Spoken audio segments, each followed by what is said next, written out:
जनी जइहा ए पापा दोसर दुआरी हम कुंवारी रहब।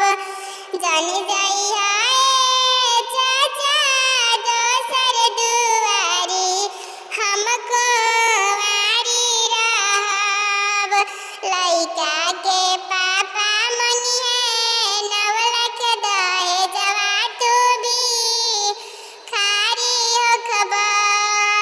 लइका के चाचा मंगिहे 9 लाख दहेजवा तू भी खारी होखबा। हम जाइबे बहिनी दोसर दुआरी भले भी खारी होखब। दे हबे बेटी 9 लाख दहेजवा ना कुंवारी रखब। दे हबे बेटी 9 लाख दहेजवा ना कुंवारी रखब। बन जइहा ए बेटी महला की रानी तू ना कुंवारी रखब। जनी जइहा ए भैया दोसर दुआरी हम कुंवारी रहब।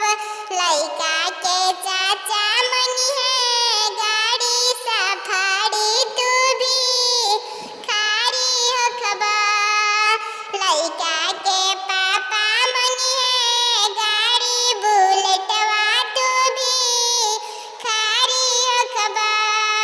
हम जाइबो ए बहिनी दोसर दुआरी भले भी खारी होखब।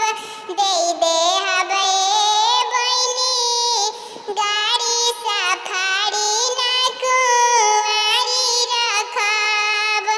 दे हबे बहिनी गाड़ी बुलेटवा ना कुंवारी रखब। बन जइहा ए बहिनी महला की रानी ना कुंवारी रखब। चुप होखा दुलारी बेटी चुप होखा काजल बेटी हो। चुप होखा रानिया बेटी चुप होखा अंशिका बेटी हो। तोरे खातिर पापा जी के घरवा सजल अवारू महलिया सजल हो। तोरे खातिर चाचा जी के घरवा सजल अवारू दुवरवा सजल हो। कैसे चुप रही चाचा मोरे तोरे घरवा रात भर के बसेड़ा बाटे हो। कैसे चुप रही पापा मोरे तोरे घरवा रात भर के बसेड़ा बाटे हो। होते बिनु सरवा डोलिया बैठाई देब दूसरा घरवा तेजी देब हो।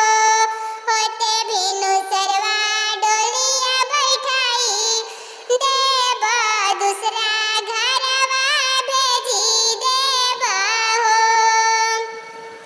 न